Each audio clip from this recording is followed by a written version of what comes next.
Number of times you've been in jail or nothing.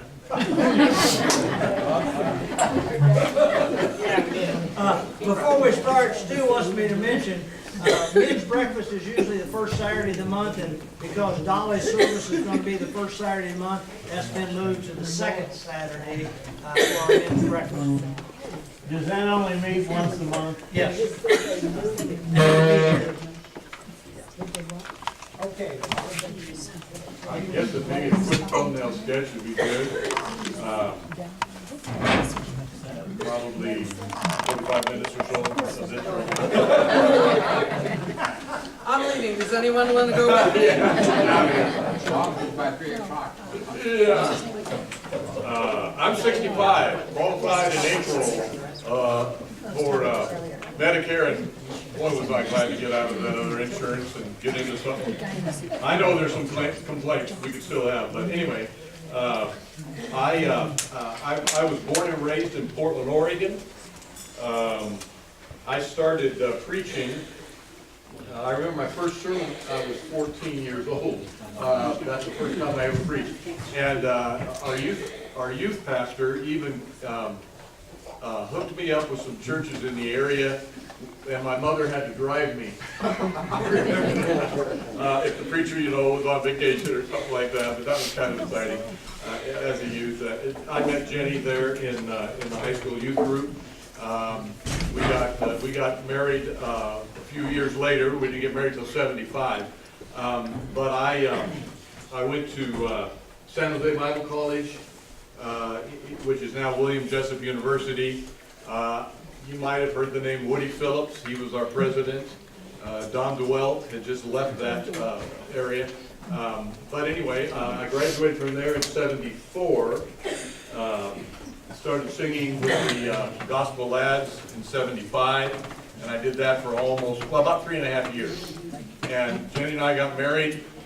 And it's not a great way to start a marriage because I was on the road 20 days a month with the quartet, and so when she did travel with us, we used to say we don't even have a place to have a good fight. and we lived in Joplin early married years. Then we moved back to San Jose, California for our first ministry. Was there for 11 years. Next ministry was up in Oregon, in the town of Eugene, and we were there for 21 years. Great church. I think we were about 180 when we came. It's a very, very slow growth area. It's hard ground. You sow the seed in a place like Eugene, Oregon. They call it the little Berkeley of the Northwest. And But when we left, it was averaging about 350, and we had gone to 2 services where we had a traditional service, much like what we had this morning here, and then we said, okay, all of you that want to rock out, you can have your service separate, and they did. And so that went well. Then we were 8 years in Yukon at the, we always call it CCY, the Christ's Church of Yukon. We have 2 children. One of them is, what's Adam, 39 years old now? He's a full-time music worship minister. And in fact, in July, he had been in Yukon. Right there were the 2 grandkids and his wife and Adam and us. We get together all the time. We loved it. Then they moved in July, and of all places to move, they moved back to the Eugene, Oregon area. And he has a ministry there full time. He's one of those kids, that kind of can do the Southern gospel because he even plays for us sometimes for our quartet. So he's got that Southern gospel feel and hymns and all of that, but he can do the more modern stuff. So he's pretty versatile. And then our daughter, Erin, she is younger. She's 37, and she lives in Purdy with her husband, and that's where we came from this morning. 36, is that what she is? 36. And I think that pretty much gives you a quick rundown of me. And Jenny is excellent with decor. She loves doing things that have to do with decor. She calls it fluff. She always says, I never could find my gift. When I looked in the Bible for my gift, what was it, you know? Where does it say you have the gift of fluff, you know? But God really blessed her in that way. Also, ladies ministry, in the, not in the area of an overall ladies ministry, more in like leading groups, Bible studies, that kind of thing. She loves to do that. What am I missing, Jen? Tell me when I'm missing something. So that gives you just a quick rundown. But I'm sure you've got questions for me or for us. That'd be great. Yeah, I noticed this morning at the end of your sermon, Yeah. normally we would look for an invitation to Yeah. those who are looking to join the church or maybe Yes. commit their life. And is that a normal part of your service? Yes. Okay. Yes, it is. And I just didn't. I thought I'm gonna blame Jerry. I'll just blame Jerry. I said I'll turn it over to you, you know, and I didn't know. I thought he might go ahead, but I would have been glad to do that. That's what I do every Sunday. Okay. You know. Well, I just feel that's a very Sure. important part of the service. And, Yes. yeah. My thought is, even if you don't have people walk an aisle, you can Oh, still yeah. call it decision time, where you're That's making right. decisions right where you are. And it's a great reminder, at least once a week, to the person that doesn't know the Lord, that they need to consider this, and a reminder to us who do, we need to be sharing it. Yes. You know, Yes. so, yeah. Thank you. Can I ask, the congregation in Yukon, were they kind of balanced with young people and older people, or Yes, I'd say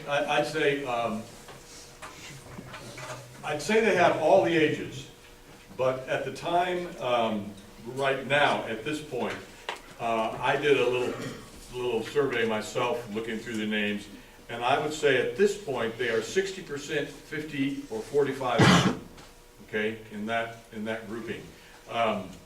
And we were wanting more and more to be able to reach out to the younger ones and the families. And we had some of those. We had some great ones.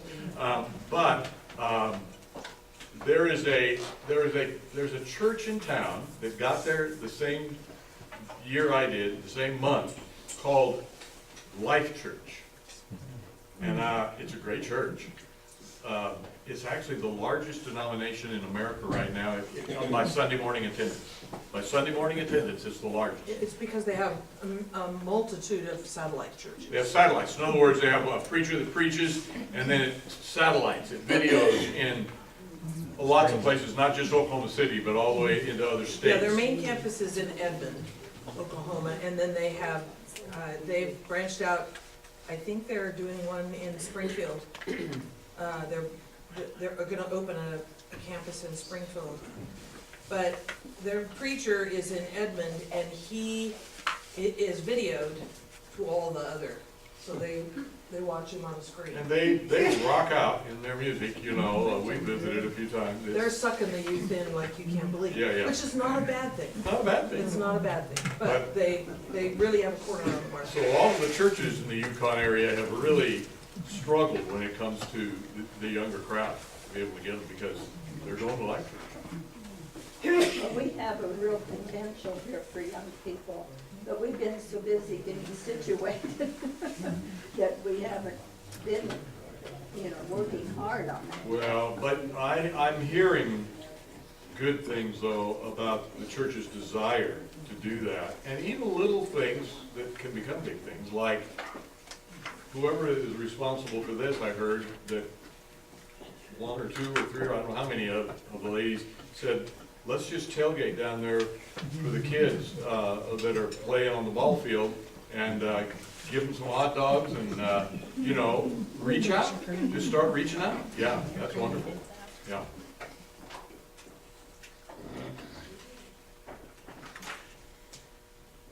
The music at Life Church is top notch, because they interview and pay all of their musicians. And so if you go, you have amazing music. And at if you, any life church. and if you want to be a musician there, you have to jump through an amazing number of hoops before they'll let you on the platform. That being said, our son was a keyboardist for 2 years Yeah, he got at in. a campus in Oklahoma City. Yeah, he got in as a keyboardist, so he had another job during the week. So we But- we got a little bit different, side view of Life Church. Yeah. Because of him, you know, it's, kids are used to looking at a screen, they're comfortable with that.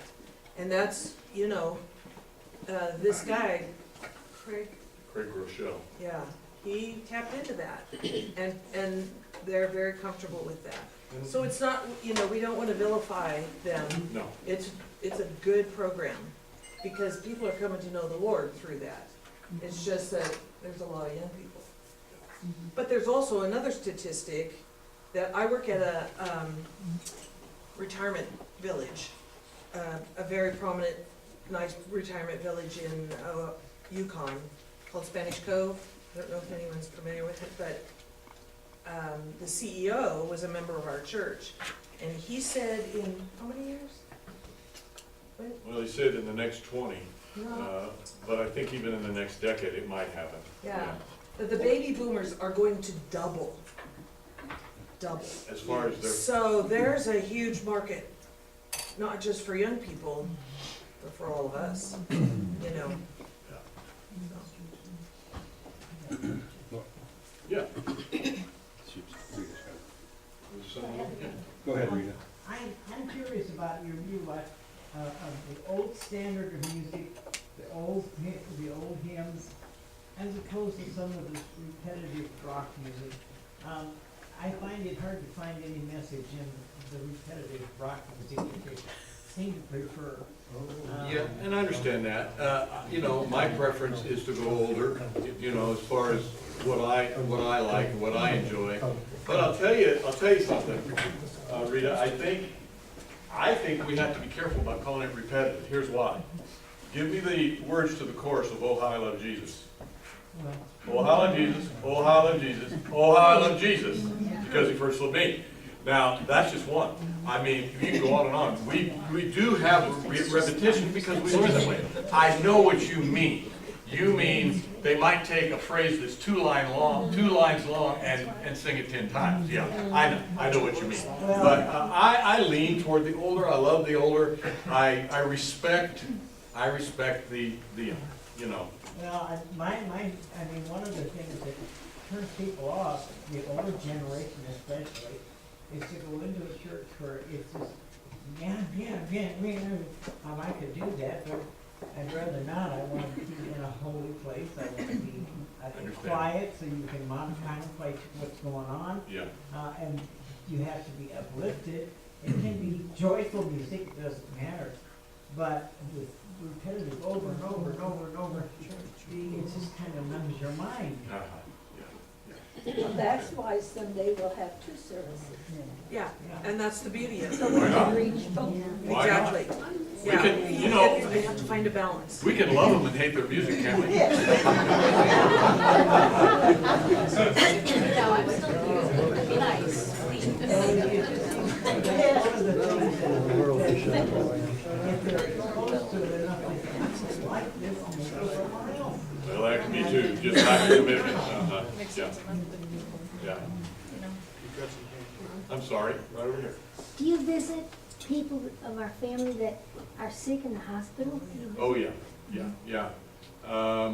You know, typically I'll find out that somebody's going in the hospital for surgery, and I'll find out when, and try to be there to pray with them before surgery. And then if they stay in the hospital, you know, nowadays, they're getting you out so fast, you know. But if they stay, then to be able to, maybe a couple days later go back but yeah. Yes, I do. Thank you. She'll say to me, why are you setting your alarm for so early? And I'll say, well, this person has to get to the hospital at 5, surgery's at 7, so I gotta be there before they, you know, get them under, you know, so, yeah. Ron?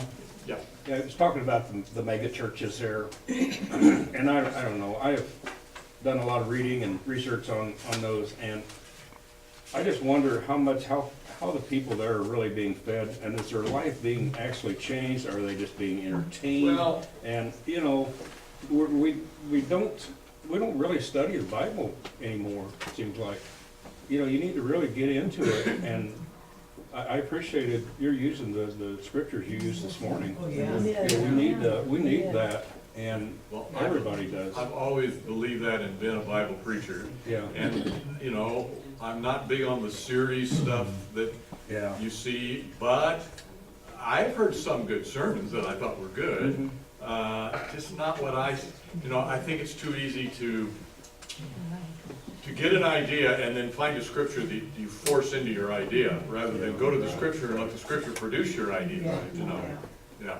But I just think that, you know, the mega churches are just an entertainment venue, it seems to me like, from my viewpoint. And people get emotionally excited and everything, but are they really being, you know, their heart being turned around and Can be, changed? Well, yeah. they have a big emphasis on midweek, small group. Yeah, So they yeah. have the large, Yeah. I can't see you very well. They have the large, corporate worship on Sunday Right. morning, but then they try to get the study on the midweek time in a small group. Well, So they're working on it. Yeah. And it We should, don't want to get the mindset that a big church is bad. So No, what's gonna Because happen? what happened on the day of Pentecost? Yeah. You know, that was a mega church in one day. Yeah. It is the emphasis of the church is what's important. Like he said, if it's entertainment and our worship service is this way, then that's wrong. I don't care what size church you are. Right. But if the emphasis of worship and the church is this way, Vertical. yes. then again, a big church is not a bad thing. It is still feeding the people, meeting their needs. Yeah. I've had that mentality where we don't want to grow and get big because then we can't minister to people. No, yeah. Oh, that's just wrong thinking. Yeah. Well, and we want to find where we fit, and there are different churches that meet those needs. Yeah. So that's not a bad thing. That's right. That's right. Yeah. How do you see the facilities we have here and the growth in utilizing it? Any thoughts on that line? Well, of course, not the main probably objective at all, but it is a source, especially it would be a source early on, it is a source even now, early on in this church's life, from the standpoint of income. When those who redeem it to be acceptable would use it. But, of course, beyond that, the concept I saw the KY3 newscast, I saw that, and saw the emphasis that was placed on this building being used to reach out to the community. Yeah, yeah. So you kind of put that together, people need facilities at times to do different activities, and it would seem to me like we could be a hub in this community for that. How in the world did a town that it says it has 465 people end up being the school district? That's amazing to me. These three big schools here, School buses. Yeah, Green Springs School District, I don't know if you have a sanitation department, but you got a school. But anyways, just all those opportunities to me seem tremendous. As well as then, we just wouldn't have to worry about housing. It's just a situation for growth. And, as we would grow, we'd just find another place to be, So that's how I see the building being used, the facility, to reach out. Well, and Jerry has such amazing connections with just He does. being in the community for so long and being community-minded that, we would probably use him as a great resource. He is definitely very nice. Yeah. I've learned over the years the way that the churches have changed, that some things we could take for granted and seem obvious, but some things are not. So I have to ask you what you believe about Jesus. Good question. Jesus Christ, the only Son of God, came to earth as both fully human and fully divine. I believe that when the Bible says he did this miracle or that miracle, that it was a miracle. You know, it was not something to be explained away.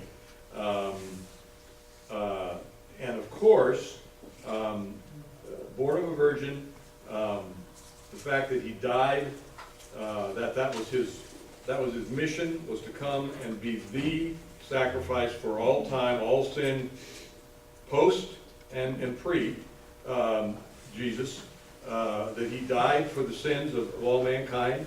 Certainly that he was buried and then rose as he said he would on the third day, ascended to heaven, is coming back someday.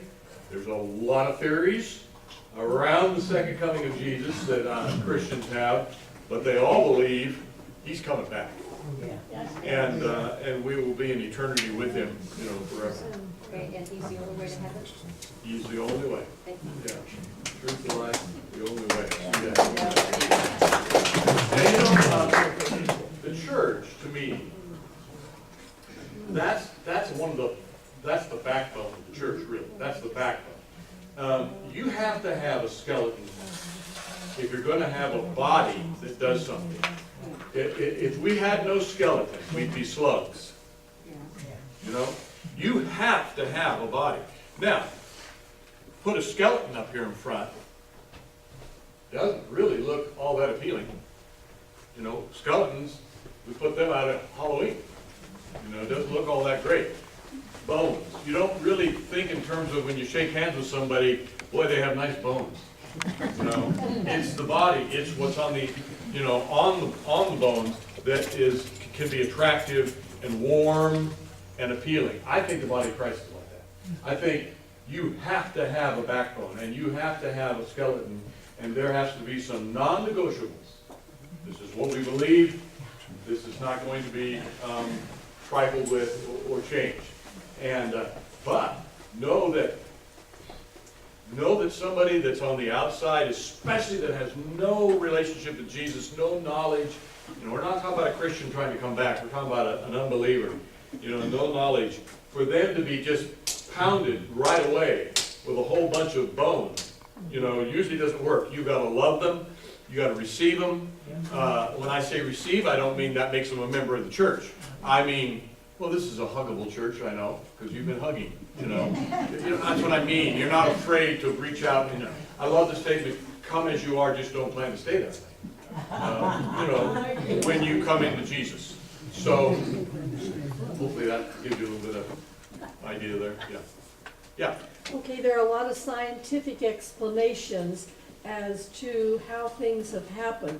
So from what you have said, am I to understand that you believe where the Bible has spoken about all of the miracles and all the prophecies is the way that you believe? Yes. Yes. And none of the scientific stuff that comes into this that contradicts and says, well, it might say that in the Bible, but what they really mean is this, and they explain it scientifically. Explain it away. Yeah. No. Praise God. No, Thank you. No way. Okay, then I had a couple more Yeah. questions. Reaching, Wait a minute, it's not fair.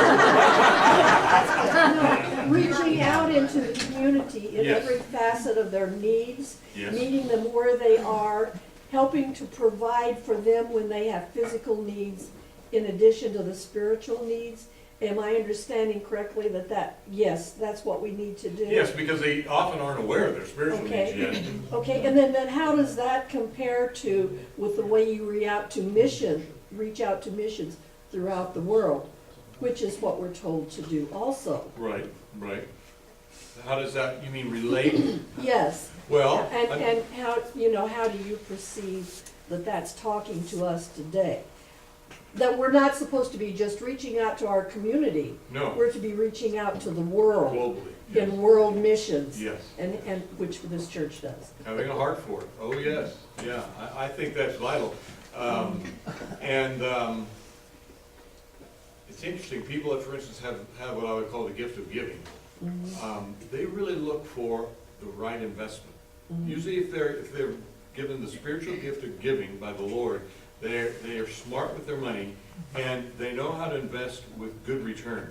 And they will look at missions the same way, because there are some missions out there that it is amazing what the dollar does compared to what the dollar does here, in America.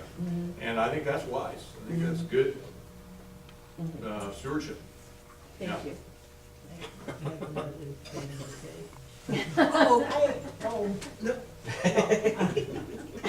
This idea of reaching out to the community. I would love to have a youth program in this church eventually. Sure. Give me a room full of teenagers. Yeah.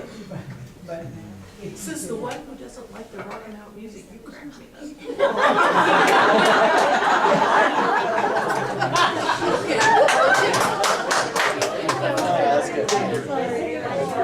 Says the woman who doesn't like the Rita, you rock can say anything you want.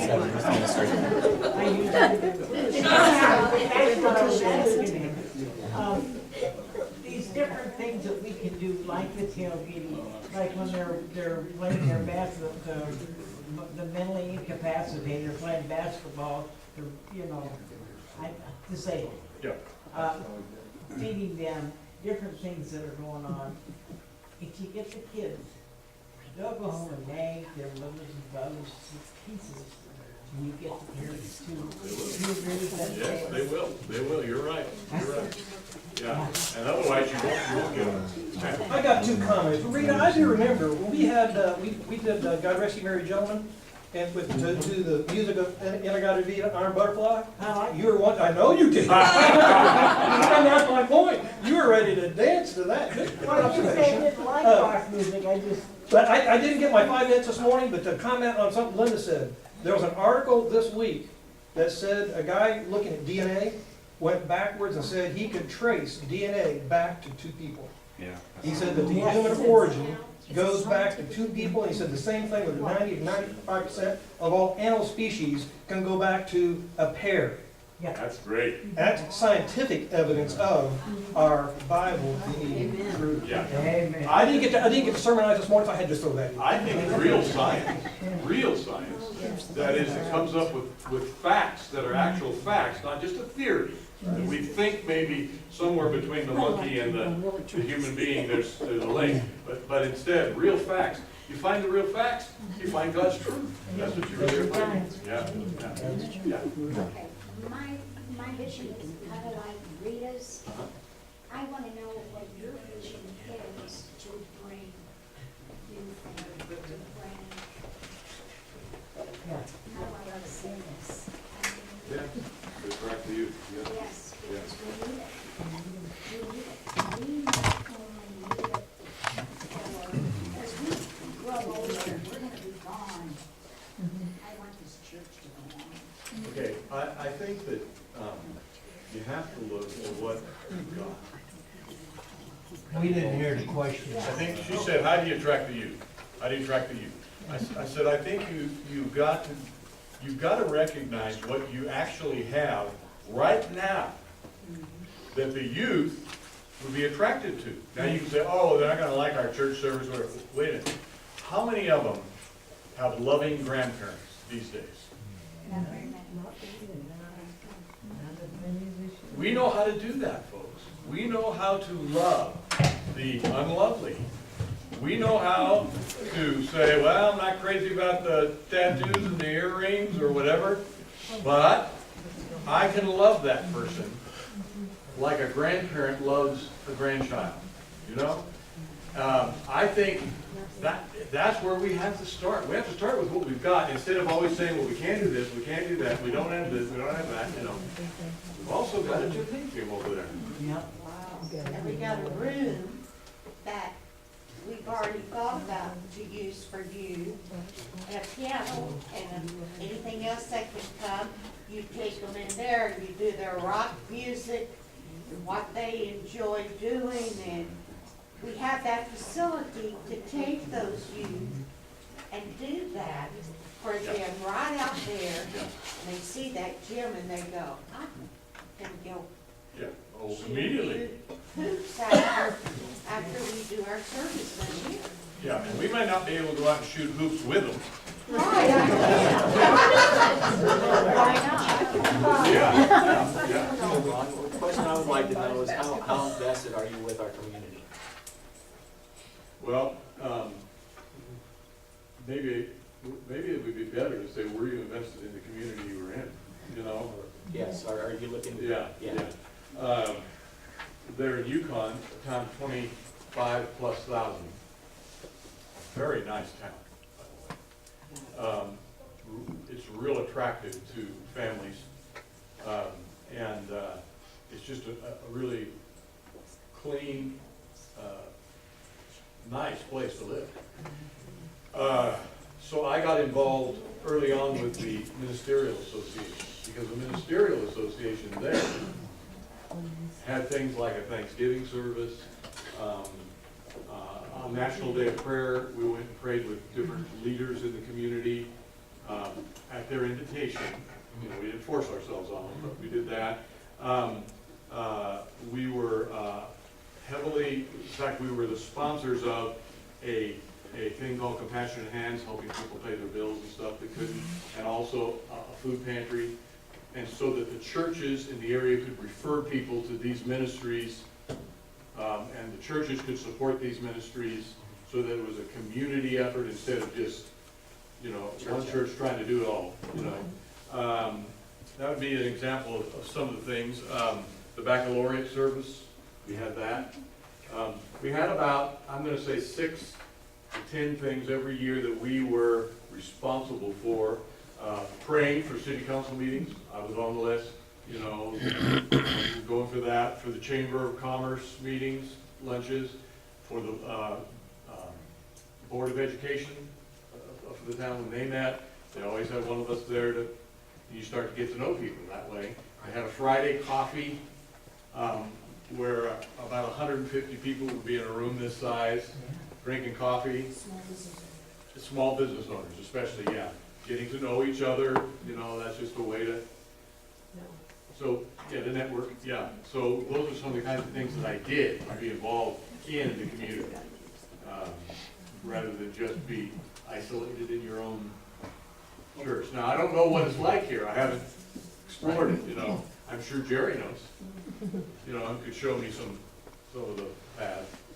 The reason for my question is I'm not a member of this church, but I am a member of a church that believes in changing pastors every 3 to 4 years. And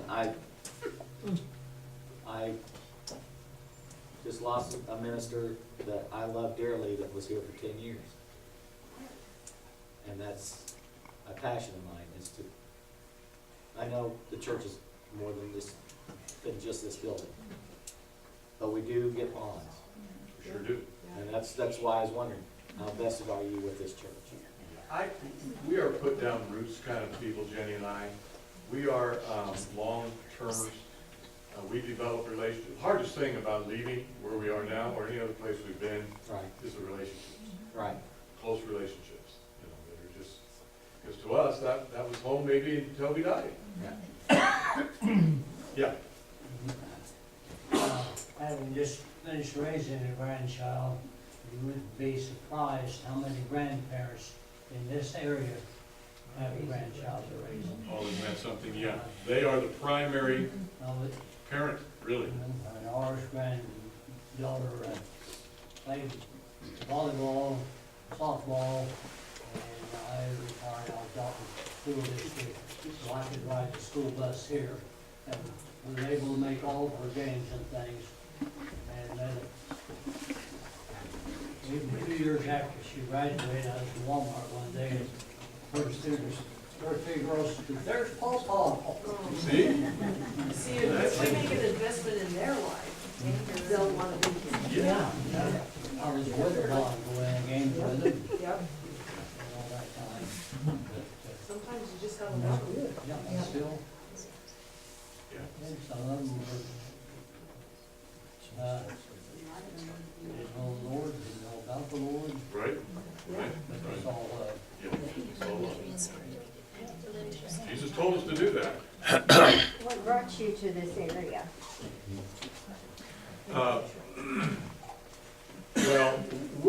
familiar with the area. Living in Joplin like we did for 4 years, singing with the quartet. You know, we had our 50-year reunion a couple of years ago in Branson. Jenny and I have vacationed over here. She found a great coupon one time for Big Cedar Lodge. You better have a coupon if you're gonna go there. But you know, here's what I said when I moved to Oklahoma. People said, what are you gonna miss the most coming from Oregon to Oklahoma? I said, I know right away what it's gonna be. Hasn't changed one bit. Clear, rushing water. And this area has it. So you need to bring that, quartet and we need to have some concerts in our. Yeah. Well, He has a little bit of an in on that, so. There's 2 of the members in Joplin, there's 1 in San Francisco, and there's 1 in Indianapolis. And when we get together, it's a 3, 4, 5 day deal somewhere in the United States. A little more to your question, our daughter lives just an hour away from here, Oh, okay. in Purdy, P-U-R-D-Y, Purdy.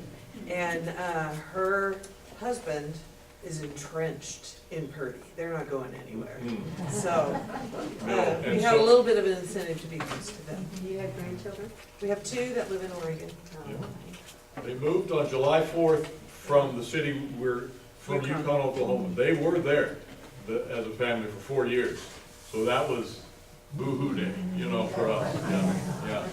I'm concerned about our veterans and the street people. I don't know how it's gonna affect us, but the Salvation Army has said they're no longer gonna let them come in when the temperature gets so low.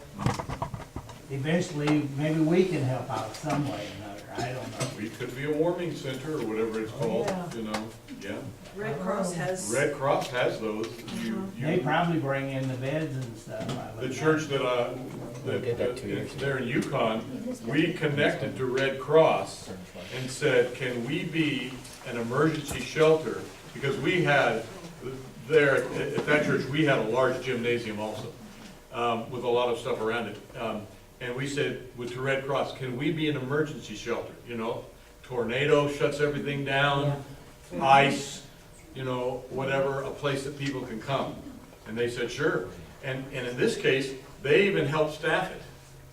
So in other words, Red Cross has a place now that they can go to and refer people to, and our people can come in and help.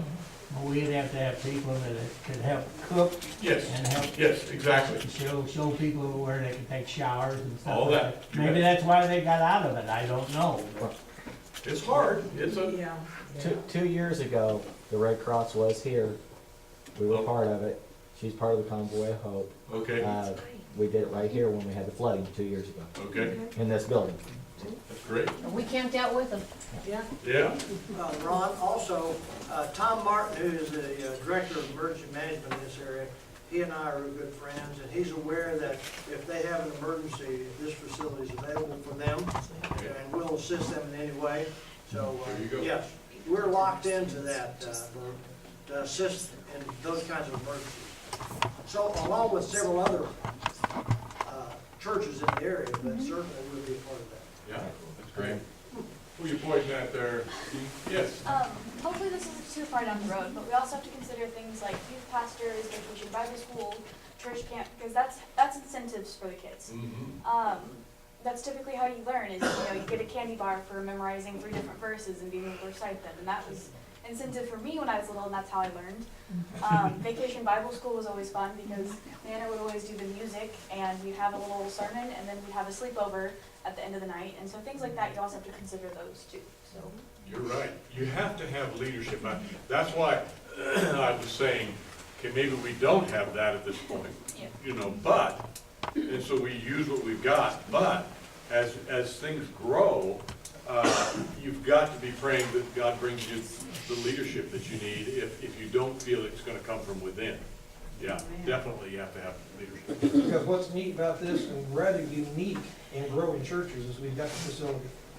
And that just for the facility, very, very fun. we've got the facility, and then our resource, instead of going into interest down the road, can go into the staff we need, because you're gonna have to have staff to do what we're wanting to do. Definitely. So instead of having to put it into the building, we're in a great position. Yeah. Great position. This facility has so many options. Oh, boy. You know, and everything that Jerry's been telling us about how God is just blessing, He's in this. So, part of it is just looking into what you want us to do, what is your will? And He'll tell us. It'll happen.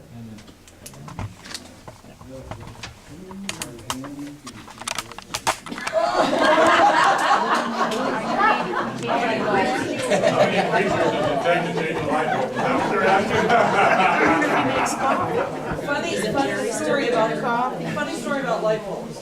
My daughter was saying to her husband, who's a giant, my son-in-law is 6'5". John, the laundry room needs the light bulb changed. Yeah, I'll get to it. He never did. I mean, this is when we lived in Oregon. Finally, she said, fine, my daddy's coming in a couple of weeks, I'll have him change it. John got right in there. So, yeah, he can do light bulbs. No, we've actually come a long way in 6 months. We've done a lot of things in this facility in just the short time. Yeah. We are blown away by what you guys have done. We have Absolutely been blown away. blessed. Yeah, We have been blessed. we have had conversations about how amazing you all are and what you have done here. Yeah, look how old they are too, that's what's. I know. Very true. You know, Ben Merrill, one time, I was hearing Ben Merrill maybe 2 years ago, so he was in his 90s at the time, being interviewed, and the question was, what do you do as a church if you want, you know, to really be blessed by God? And he said, do the things God blesses. That was his answer. But the more I thought about that, the more I thought, I love that. And Ben has always been short, to the point, simple. Great preachers. Great preacher. Do the things God blesses. So make sure, for instance, that you're in the Word. You know, we've talked about that. Make sure that, you know, that you're standing together on the, you know, that you got the bones, you know, right. Make sure you're loving one another and loving anybody that walks through those doors. I would add to that, and I'm so, it's easy to say this here because it's already obvious. Never neglect quality. Never neglect quality. Just be top quality in everything you do. And if it's not top quality, work on it to get it there. Makes a big difference. Do you have a time frame for when you can come if we do to be our minister? Well, time frame tomorrow. We have to be out of our house by the 28th of We have to be December. out of it By the 28th of December. Oh, It's already sold. We put our house up for sale on an evening. It went online. We got some appointments already on that night. They didn't come that night, they came the next day. We sold it to the first looker. Is that? I've never heard of it. I've heard of it, but I've never experienced it in my life. So yes, we do have to be out of our house by the 28th. Now, we think maybe our daughter would let us stay with them for a while, you know, whatever. But I'm just saying, we are actually in a very unusually available time in our lives. we have lots of rooms here. I don't think I haven't thought about that. Do you feel in your heart that God led you to us, and however way, through whomever, led you to us to minister to us and be our leaders?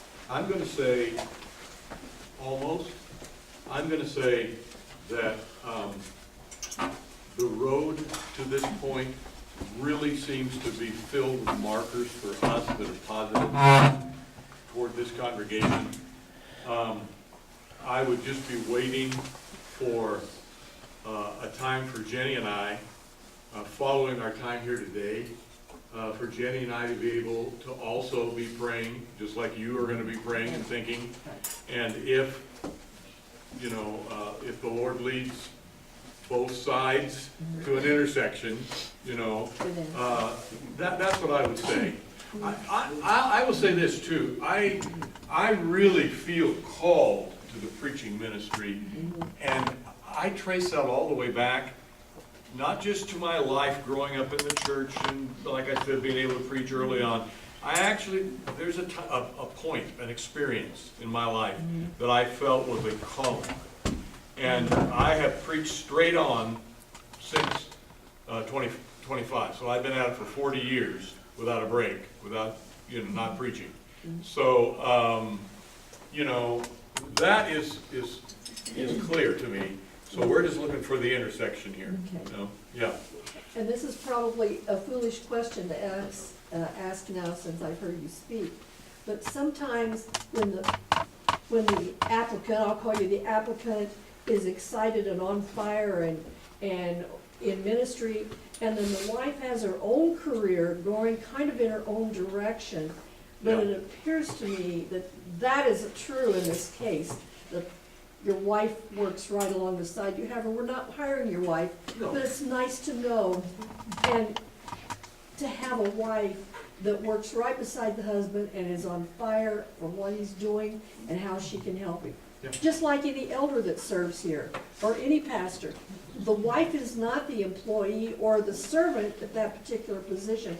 But if he doesn't have a wife that supports what he's doing and is not there by his side, it's just not as pleasant That's and successful ministry. Wherever we go, we are not just the pastor and his wife, we are members of the church. It's our church too. And so, yeah. So you're a team working together. We're a team working together. We don't agree all the time. Well, my husband and I don't either. Sometimes, yeah, That's so important. This is where I grow and I learn, and just like all of you, you know, this is my home church. You know, I always say, the lucky part for me, when we leave somewhere and go somewhere else, I still get good preaching. Wherever I go. And he's been, for 43 years, going on 44, he's been my preacher. And I'm still not tired of him, so. That's good. Thank you. It is a good thing. I think it's a God thing, probably, but. Great question, Judge. The number of years you've been in the ministry, will you commit yourself to staying here long enough to where you will have spent as many years in the ministry as I have?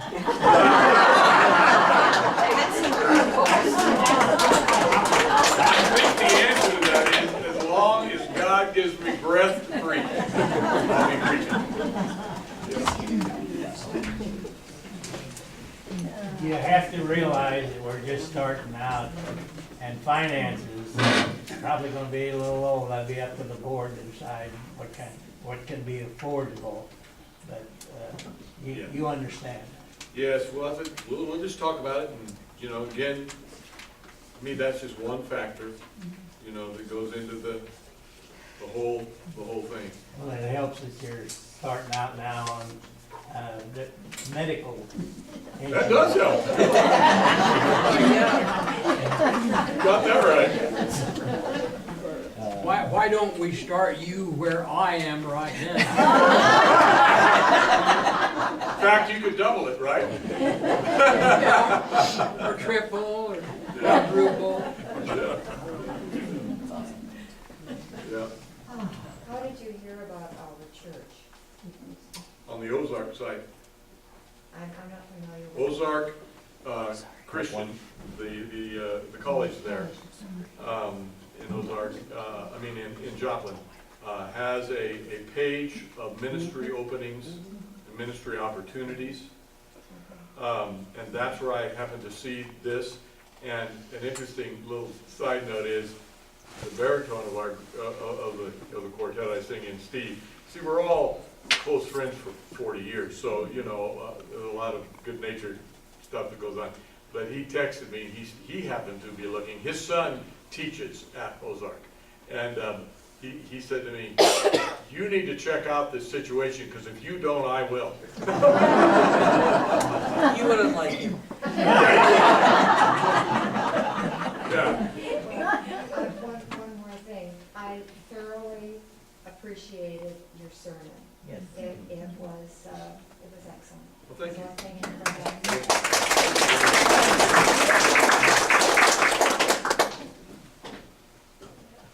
Shall we break up? Not after 45 years, I'm sticking with her.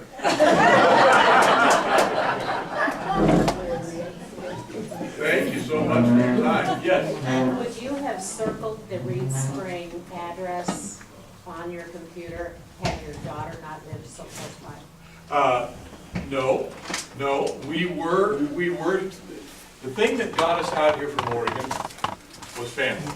Because at that time, both of our kids lived in Monette. And $500 a crack to fly one person round trip, just wasn't feasible. And so that got me thinking in terms of a move after 21 years in the same place. It was a joy to be 4 hours away instead of $500, away. Then our son moved to Yukon, even better, with his family, Now they've moved back to Oregon and put us kind of in a, what are we gonna do here, And so I was thinking in terms of somewhere, hopefully, in a closer radius to them. That's what we were thinking. Would that be true? Yeah, our daughter has a condition called Guillain-Barré. And she's had it for 2 years, and she's getting better, but it's very slow. And what she said to us after Adam moved back to Oregon was, "Are you gonna leave me too?" And we said, "We don't want to." She's unable to have children, and so those two nephews of our son's boys, they really were like our own kids. Those boys still would rather come and stay at her house than any place else,